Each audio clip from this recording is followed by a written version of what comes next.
रानी माँ और सुनंदा जी इस इंतज़ार में बैठी थी। आज निधि उन्हें अपने जीवन की सारी सच्चाई बताने वाली थी। निधि भी अपने मन को खड़ा करते हुए रानी माँ और सुनंदा जी को अपने जीवन की पिछली सारी बातें, कार्तिक के साथ किस परिस्थितियों में विवाह हुआ और फिर अचानक से कैसे परिस्थितियाँ बदलने लगीं जिनके कारण निधि को घर छोड़ने का फैसला करना पड़ा। अपनी कहानी सुनाते वक्त पल पल निधि के चेहरे की दशा बदल रही थी। निधि के चेहरे पर तकलीफ़ की लकीरें देखकर सुनंदा जी और रानी माँ दोनों को तकलीफ़ पहुंच रही थी। दोनों मन ही मन अपनी बच्ची के लिए दुखी हो रही थी। उन्हें इस बात का अफसोस हो रहा था कि इस छोटी सी उम्र में इस मासूम बच्ची ने कितनी तकलीफ़ें देख ली। पहले माँ का साया सिर से उठ गया, फिर पिता के प्रेम के लिए जीवन भर तरस गई। सौतेली माँ डायन का रूप थी। तमाम दुखों को झेलने के बाद कम से कम ईश्वर ने कार्तिक के रूप में एक बहुत ही प्यारा तोहफा निधि के जीवन में दिया, लेकिन वो भी विकट परिस्थितियों के भेंट चढ़ गया। भले ही निधि इस बच्चे को अपने पवित्र प्रेम की निशानी समझकर जन्म देना चाहती हैं, लेकिन सुनंदा जी और रानी माँ को ये बात भली भांति पता थी कि आगे चलकर सिंगल मदर के तौर पर निधि को काफ़ी परेशानियों का सामना करना पड़ेगा। बिना पिता के नाम की इस समाज में बच्चे को बहुत से अपमान सहने पड़ते हैं। निधि इस वक्त अपने जीवन में आने वाली इस खुशी के लिए जो तैयारी कर रही है, क्या आगे वो परिस्थितियों के हिसाब से अपने बच्चे को और अपने बच्चे को समाज के तानों से बचा पाएगी। लेकिन इस वक्त वो निधि की खुशियों को कम नहीं करना चाहती थी। इसीलिए दोनों निधि को गले लगाते हुए उसे ढेर सारा आशीर्वाद देते हुए कहती हैं कि तुम्हारी इन खुशी में हम भी शामिल हैं। जब कभी भी हमारी ज़रूरत पड़े बेहिचक होकर हमसे बात कर सकती हैं। हम हर वक्त आपकी मदद के लिए तैयार हैं। ईश्वर करे कि आपका बच्चा स्वस्थ और सुंदर पैदा हो। हम भी उसे अपनी गोद में लेने के लिए तरस रहे हैं। आखिर हमारा भी तो प्रमोशन होगा। हम भी रानी माँ से नानी माँ बन जाएंगी। क्यों सुनंदा, ठीक कह रही हैं ना? हाँ, बिल्कुल ठीक कह रही हैं आप। हमें भी निधि के बच्चे का उतना ही इंतज़ार है जितना निधि को। आखिर इतनी तकलीफ़ और दुखों को झेलने के बाद हमारी फूल सी बच्ची के जीवन में ये खुशी के पल तो आए जो हमारे लिए अनमोल हैं। हमारा आशीर्वाद है कि वो हमारी बच्ची के जीवन में खुशियाँ ही खुशियाँ रहे। किसी की बुरी नज़र की छाया इस पर ना पड़ने पाए। सुबह साहिल निधि को एनजीओ के लिए तैयार होकर जाते हुए देख कर कहते हैं कि अब आपकी तबीयत कैसी है? अगर आप चाहें तो मेरे साथ चल सकती हैं। मैं भी वहीं जा रहा हूँ। आज न जाने क्यों निधि का नज़रिया साहिल के लिए थोड़ा बदल गया था। जिस तरह से वो पहले साहिल से बात करने से परहेज करती थी, अब ऐसा नहीं था। जब से साहिल ने इंसानियत के नाते उसको हॉस्पिटल ले जाकर उसकी मदद की थी, तब से वो साहिल से नॉर्मल बिहेवियर करने लगी थी। इसीलिए आज साहिल के कहने पर वो उनके साथ एनजीओ के लिए चली जाती है। एनजीओ के बच्चे निधि को अपने पास पाकर बहुत खुश होते हैं। निधि भी उन बच्चों के रूप में आज अपने अजन्मे बच्चे की परछाई को महसूस कर पा रही थी। वो कल के लाए हुए खिलौनों में से कुछ खिलौने यहाँ के बच्चों के लिए भी साथ लाई थी, जिन्हें वो बारी बारी से बच्चों में वितरित कर रही थी। बच्चे भी निधि के हाथों खिलौनों को पाकर खुश होकर अपने अपने खिलौनों के साथ खेल रहे थे, जिसे देखकर निधि को आत्मिक शांति महसूस हो रही थी। और इस तरह से निधि को खुश देखकर दूर खड़े साहिल को भी सुकून मिल रहा था, क्योंकि अब से पहले जब भी साहिल ने निधि को देखा था, निधि के चेहरे पर एक उदासी अपना डेरा जमाए रखती थी। साहिल भले ही निधि के बिहेवियर को उनकी अकड़ समझ रहे थे, लेकिन धीरे धीरे निधि के साथ रहने के उपरांत उन्हें ये बात समझ में आ गई थी कि निधि हर किसी से जल्दी घुल मिल नहीं पाती है। इसीलिए सामने वाले को उन्हें समझने में गलतफहमी हो जाती है। और शायद यही गलतफहमी शुरू में साहिल को भी हो गई थी। लेकिन अब निधि के साथ काम करके साहिल को निधि के अंदर एक खूबसूरत और कोमल छवि नज़र आ रही थी, जो उन्हें बार बार निधि की तरफ आकर्षित कर रही थी। लेकिन निधि के बनाए दायरे को लांघना इतना आसान भी नहीं था। साहिल कितनी भी कोशिश करे निधि से दोस्ती बनाने की, लेकिन निधि के सामान्य व्यवहार के कारण वो अपने कदम आगे नहीं बढ़ा पाते थे। आज निधि घर आकर काफ़ी खुश थी। आज उसका मन काफ़ी हल्का महसूस हो रहा था, क्योंकि आज उन्होंने अपने दिल की बात सुनंदा जी और रानी माँ को बताई थी। अब उन्हें अपनी ज़िंदगी से किसी भी तरह का शिकवा शिकायत नहीं था। वो अपने आज को अपने अजन्मे बच्चे के साथ खुशियों के बीच बिताना चाहती थी, जिसकी तैयारी उन्होंने शुरू कर दी थी। हर रात वो अपने बच्चे को उसके पिता की बातें ज़रूर करवाती और इस बीच अपने दिन भर की दिनचर्या के बारे में भी वो कार्तिक से बातें किया करती थी। उन पलों में उन्हें ऐसा महसूस होता था कि कार्तिक सचमुच उसकी बातें सुन रहे हैं। आज कार्तिक दीपाली के हॉस्पिटल में उनसे मिलने आए हुए थे। कार्तिक की हालत देखकर बार बार दीपाली का मन उन्हें धिक्कार रहा था कि क्या वो अपने दोस्त से उसके जीवन की सबसे महत्वपूर्ण बात छुपानी चाहिए या नहीं।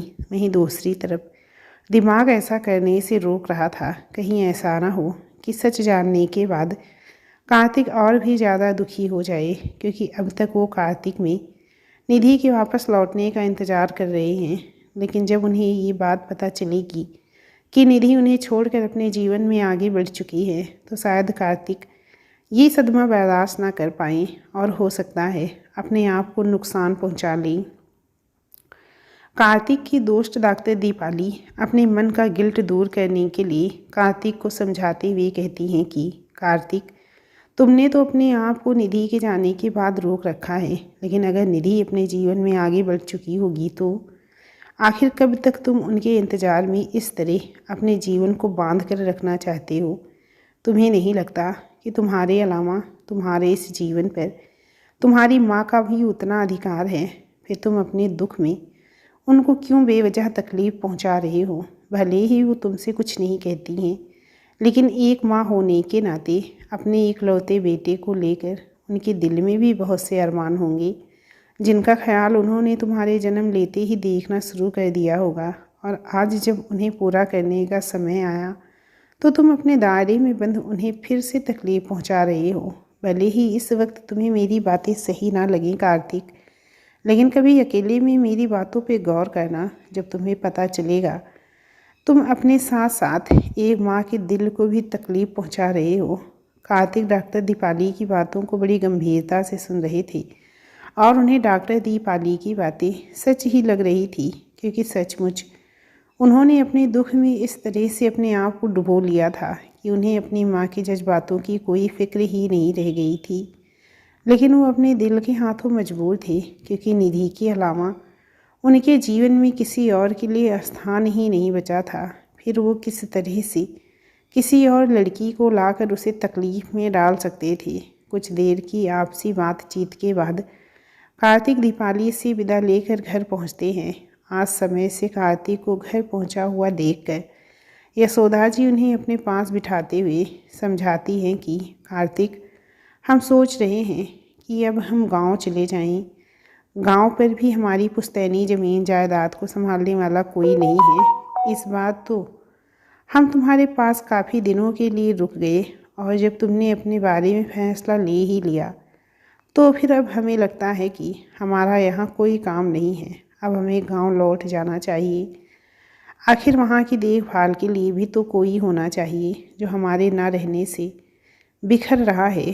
दीपाली की बातों को सुनने के बाद माँ की बातें इस समय कार्तिक को तकलीफ़ पहुँचा रही थी। वो मन ही मन सोच रहे थे कि मैंने ना चाहते हुए भी अपनी माँ को कितनी तकलीफ़ में डाल दिया है। भले ही माँ खुलकर मुझसे कुछ कहना नहीं चाहती हैं, लेकिन उन्हें भी अपने परिवार और वंशवेल की चिंता सता रही है। कार्तिक माँ के हाथों को अपने हाथों में लेते हुए माँ की गोद में सिर रख कर लेट जाते हैं और कुछ देर की चुप्पी के बाद कहते हैं कि माँ, मैं आपका कसूरवार हूँ। मैंने एक बेटा होने का कोई भी उत्तरदायित्व नहीं निभाया। मैं आपका अच्छा बेटा नहीं बन सका, इसके लिए मुझे माफ़ कर दीजिए। लेकिन पिछले कुछ दिनों में मेरे जीवन में जो कुछ भी घटित हुआ है, आप उन सभी परिस्थितियों से पूर्णतः वाकिफ़ हैं। इसीलिए मुझे थोड़ा समय चाहिए। हो सकता है मैं अपने आप को बदल सकूं और आपके अधूरे अरमान को पूरा कर सकूं, जो हर माँ अपने बच्चे के लिए देखती है। यशोदा जी नम आँखों से कार्तिक के बालों में हाथ फिराते हुए कहती हैं कि मैं सब जानती हूँ बेटा, मैंने सब कुछ अपनी आँखों से देखा है। मैं हर रोज़ ईश्वर के सामने प्रार्थना करती हूँ कि निधि फिर से तुम्हारे जीवन में वापस आ जाए, लेकिन क्या करूँ, एक माँ का दिल कभी भी अपने बच्चों को ऐसे दुखी नहीं देख सकता है जिस तरह से तुम निधि के गम में अपने आप को तकलीफ़ पहुंचा रहे हो। मुझे भी ये देखकर तकलीफ़ होती है। मुझे लगता है कि हमें आनंद की बातों को ध्यान में रखकर एक बार निधि के बारे में अपने स्तर से पता लगाना चाहिए। हो सकता है आमने सामने बात करने से तुम दोनों की गलतफहमी दूर हो जाए, क्योंकि जिस दिन निधि पार्टी के बाद फार्म हाउस से लौट कर आई थी वो अपने रिश्ते को लेकर काफ़ी खुश थी। उनके चेहरे पे मैंने तुम्हारे लिए जो प्रेम और अपनापन देखा था वो एक पत्नी के चेहरे पे दिखाई देता है। माँ की बातों को सुनकर कार्तिक को उस रात निधि के साथ बिताए हुए हर पल याद आने लगते हैं। कमरे में आकर अपनी शादी की फ़ोटो के सामने बैठकर कार्तिक निधि के चेहरे को अपने हाथों में समेटते हुए पूछते हैं कि मुझे इस हालत में छोड़कर कहाँ चली गई। कम से कम एक मौका तो दिया होता मुझे मेरी बात कहने के लिए। निधि अपने आने वाली संतान के बारे में सोचकर काफ़ी उत्साहित थी। आज डॉक्टर दीपाली के पास चेकअप के लिए जाना था। निधि ने पहले ही डॉक्टर दीपाली से अपॉइंटमेंट ले लिया था। शाम को एनजीओ से आते वक्त निधि डॉक्टर दीपाली के क्लिनिक पे पहुंच जाती है। दीपाली चेकअप के दौरान निधि से उसके वर्तमान में क्या चल रहा है उस बारे में जानना चाहती थी, लेकिन शुरुआत कैसे करें इस उलझन के कारण वो अपनी बात को शुरू नहीं कर पा रही थी। कुछ देर की जद्दोजहद के बाद आखिरकार दीपाली निधि से पूछती हैं कि निधि, एक दोस्त होने के नाते मैं जानना चाहती हूँ कि तुम दोनों के बीच ऐसा क्या हुआ था जिसके कारण तुम्हें इतना बड़ा फैसला लेना पड़ा। पार्टी वाली रात तो सब कुछ ठीक चल रहा था, फिर अचानक से ऐसा क्या हुआ जो तुम दोनों अलग हो गए। निधि अपने पास्ट के बारे में दीपाली से कोई बात नहीं करना चाहती थी, इसीलिए सिरे से बातों को खारिज करते हुए कहती है कि जो बीत गया मैं उसके बारे में कोई बात नहीं करना चाहती। अब आगे जो मेरे जीवन में खुशियाँ आने वाली हैं बस मैं उनमें ही खुश रहना चाहती हूँ। मेरी डॉक्टर होने के नाते मेरे जीवन में आगे जो खुशियाँ आने वाली हैं उनके बारे में आप मुझसे डिस्कस कर सकती हैं, लेकिन पीछे अतीत में क्या छूट गया है मैं उस बारे में कोई बात करके अपने आने वाली खुशियों को कम नहीं करना चाहती। डॉक्टर दीपाली निधि के इनकार को भली भांत समझ गई थी, इसीलिए उन्होंने दोबारा कोई क्वेश्चन ना करना ही ठीक समझा। रानी माँ आज बहुत खुश थी। सुनंदा जी को बुलाकर कहती हैं, सुनंदा, हम अपनी बेटी के लिए बहुत खुश हैं और चाहते हैं कि अपनी बेटी की खुशियों को हम परिवार सहित सेलिब्रेट करें। क्या इस काम में तुम मेरी मदद करोगी? हम चाहते हैं कि इस महल में निधि के होने वाले बच्चे की आने की खुशी में हम एक शानदार समारोह करें जिसमें कुछ खास पारिवारिक सदस्य और जान पहचान वालों को बुलाया जाए। हम ये भी चाहते हैं कि इस जलसे में निधि को हम अपनी बेटी के तौर पर सबसे परिचित करवाएं, ताकि निधि के मन में जो हमारे रिश्ते को लेकर झिझक है वो हमेशा के लिए ख़त्म हो जाए। रानी माँ, मुझे इस समारोह से कोई आपत्ति नहीं है, लेकिन आप तो निधि के स्वभाव को जानती हैं। वो इस तरह की भीड़ भाड़ और शोर शराबे वाली पार्टियों से किस तरह दूर भागती है। मुझे नहीं लगता कि वो इन सब के लिए इतनी जल्दी तैयार होगी। माँ होने के नाते तुम एक कोशिश तो कर सकती हो। क्या तुम नहीं चाहती कि इतने दिनों बाद निधि के जीवन में आई खुशी को हम अपने प्रयासों से दुगना कर दें? जी बिल्कुल, मैं भी चाहती हूँ कि मेरी बेटी हमेशा ऐसी ही हंसती मुस्कुराती रहे, लेकिन मैं उसके स्वभाव से भी परिचित हूँ। अब तक जितना मैंने उनको जाना है उस हिसाब से इस कार्य के लिए उन्हें मनाना थोड़ा मुश्किल है, लेकिन फिर भी मैं कोशिश ज़रूर करूँगी और हो सकता है अपने आने वाले बच्चे की खुशी के लिए बात मान जाए। हाँ बिल्कुल, मैं भी यही सोच रही हूँ। तुम एक बार निधि से इस बारे में बात करो। सुनंदा माँ घर आकर निधि से बात करने की कोशिश करते हुए कहती हैं कि निधि, रानी माँ चाहती हैं तुम्हारे होने वाले बच्चे के आने की खुशी में एक समारोह किया जाए, लेकिन वो इस बारे में तुम्हारी इच्छा भी जानना चाहती हैं। लेकिन आप तो जानती हैं इस तरह की शोर शराबे वाली पार्टियां बिल्कुल भी अच्छी नहीं लगती हैं। और दूसरी बात कि मैं ये भी नहीं चाहती कि मेरी वजह से रानी माँ को किसी तरह की परेशानी हो। उन्होंने मुझे अपनी बेटी के तौर पर जो प्यार और इज्जत दी है, मैं उसके लिए उनके जीवन भर एहसानमंद रहूँगी। निधि, ऐसी बात नहीं है। रानी माँ ने इन सब बातों का ध्यान रखा है। उन्होंने कहा है कि इस पार्टी में सिर्फ पारिवारिक लोग और कुछ जान पहचान के लोग ही शामिल होंगे। वो तो बस तुम्हारे आने वाले बच्चे की खुशी में पार्टी देना चाहती हैं, और मुझे नहीं लगता कि इस मामले में एक माँ होने के नाते तुम्हें कोई आपत्ति होनी चाहिए। लेकिन फिर भी तुम्हारी जैसी इच्छा हो हमें बता सकती हो। इस वक्त हम तुम्हारी इच्छा के विरुद्ध कुछ नहीं करना चाहते हैं। सुनंदा माँ की नाराज़गी देखकर निधि चुप हो जाती है और महल में हो रही तैयारियों को देखने लगती है। रानी माँ और सुनंदा जी ने मिलकर बच्चे की आने की खुशी में घर में साज सजावट से लेकर खान पान तक की सारी जिम्मेदारियों को स्वयं निरीक्षण कर रही थी। उन्होंने अपने खास लोगों को आने के लिए आमंत्रित भी कर दिया था, जिसमें डॉक्टर दीपाली भी शामिल थी। निधि की गोद भराई की रस्म के बारे में जानकर दीपाली के मन में कार्तिक के लिए सहानुभूति महसूस होने लगती है। वो मन ही मन सोचती हैं कि कार्तिक अब तक निधि के इंतज़ार में वहीं खड़े हैं, लेकिन निधि अपने जीवन में कितना आगे बढ़ चुकी है। अब उनका कार्तिक के जीवन में वापस आना नामुमकिन है, और ये बात कार्तिक को भी समझना होगा। दीपाली को आज एक बड़ी सर्जरी करनी थी, इसीलिए वो इस समय इन बातों को दिमाग में रखकर अपने दिमाग को उलझन में नहीं डालना चाहती थी। इसीलिए निमंत्रण पत्र टेबल पर रख कर चली जाती है। कार्तिक के जीवन से निधि के चले जाने के बाद कार्तिक का निधि के साथ किए गए दुर्व्यवहार के कारण मन में उत्पन्न गिल्ट की वजह से, इन दिनों अधिक स्ट्रेस लेने की वजह से दिन ब दिन उनके स्वास्थ्य में गिरावट आ रही थी, जिसे देखकर यशोदा माँ को काफ़ी तकलीफ़ हो रही थी।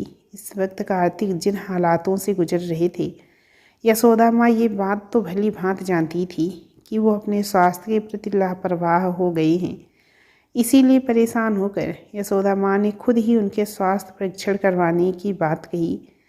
कार्तिक यशोदा माँ की बातों को नकार नहीं सकते थे, इसीलिए ना चाहते हुए भी अपनी दोस्त डॉक्टर दीपाली की इस विषय में सलाह मशवरा करके एक बार अपना स्वास्थ्य निरीक्षण करवाना ही ठीक समझा। दीपाली भी कार्तिक की हालत से वाकिफ़ थी, इसीलिए उन्होंने भी इस परीक्षण के लिए उन्हें अपने ही हॉस्पिटल में आने के लिए कहा, क्योंकि वो भी चाहती थी कि उनकी देखभाल में ही उनका परीक्षण हो।